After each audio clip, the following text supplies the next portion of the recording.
Hello, kembali dalam Vientiane Laos. Saya naik taksi online untuk menuju ke Pathat Luang, salah satu ikon dari Laos ini.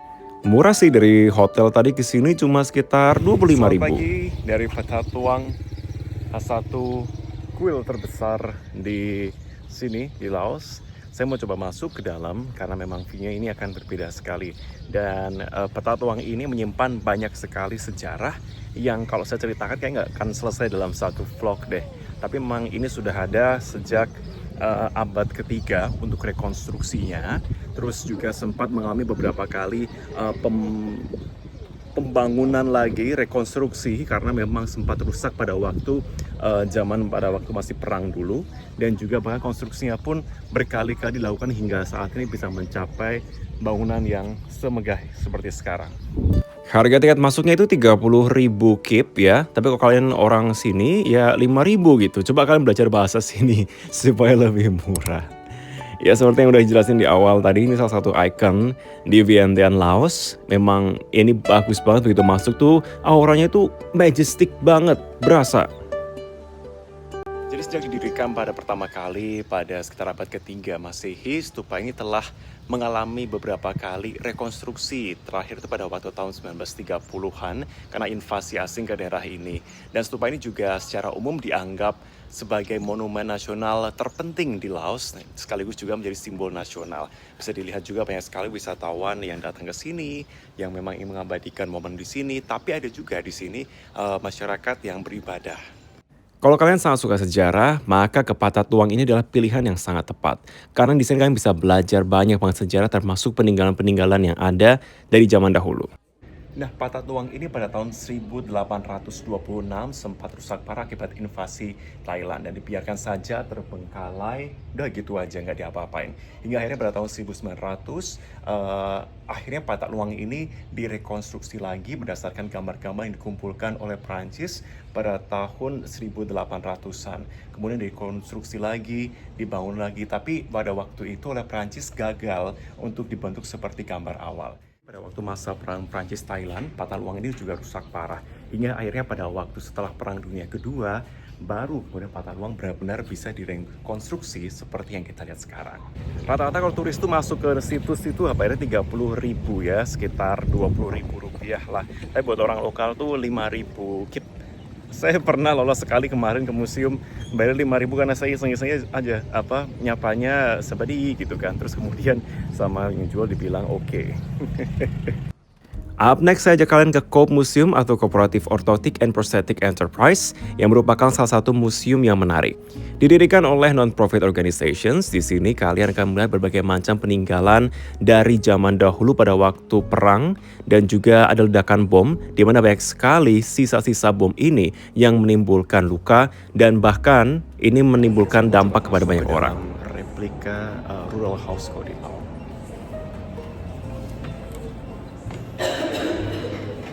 Nah, ini adalah salah satu contoh rumah tradisional waktu zaman dulu di Laos, di mana di sini tuh ada berbagai macam peninggalan seperti tempat senter, tempat nyimpan air, kemudian piring dan lain-lain, spoon atau sendok, terus kemudian ada juga mangkok yang dibuat dari selongsong bom.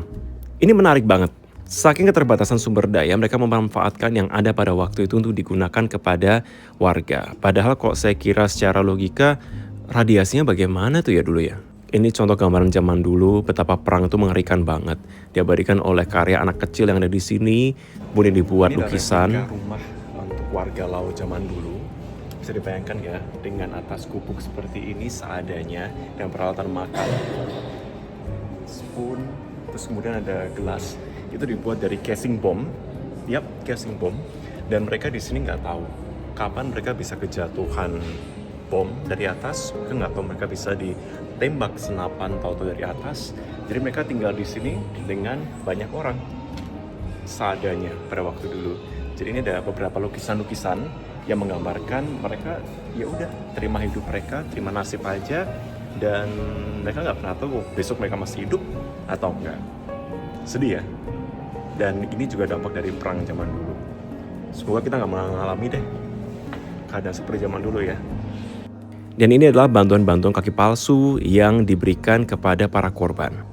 Di sini adalah foto-foto gambaran anak kecil yang lahir karena abnormalitas. Pada waktu mereka lahir karena orang tuanya terkena dampak radiasi dari bom pada waktu itu, sehingga mereka banyak sekali yang lahir cacat secara fisik, pertumbuhan juga terganggu, hingga akhirnya mereka menjadi tidak produktif. Ada juga yang masih menjadi korban dari bom pada waktu itu.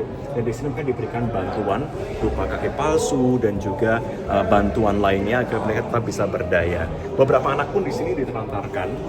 Jadi mereka itu ditelantarkan pada waktu oleh orang tuanya, karena memang banyak sekali orang tua yang tidak bisa membesarkan anaknya, merasa tidak mampu karena anaknya lahir karena ada cacat, sehingga mereka tidak dirawat oleh orang tuanya.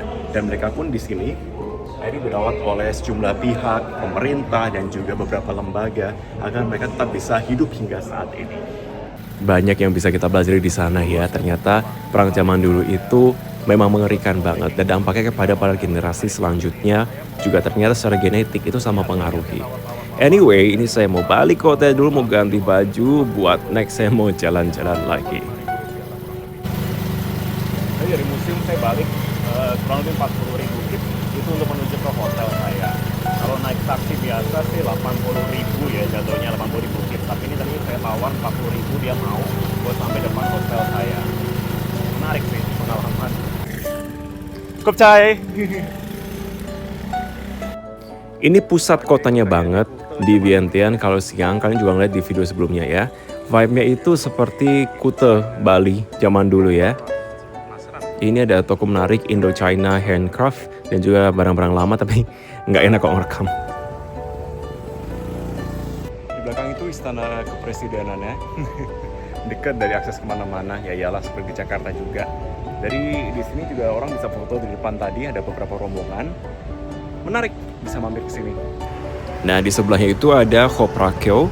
Ini salah satu ikon di Laos. Sebenarnya bangunan ini dulunya adalah tempel yang terkenal tahun 1500-an. Tapi kemudian dialihfungsikan saat ini. Buat ke Khoprakyo Museum, kita akan lihat apa aja yang ada di dalam. Dulunya pada tahun 1800-an, kuil ini sempat dihancurkan.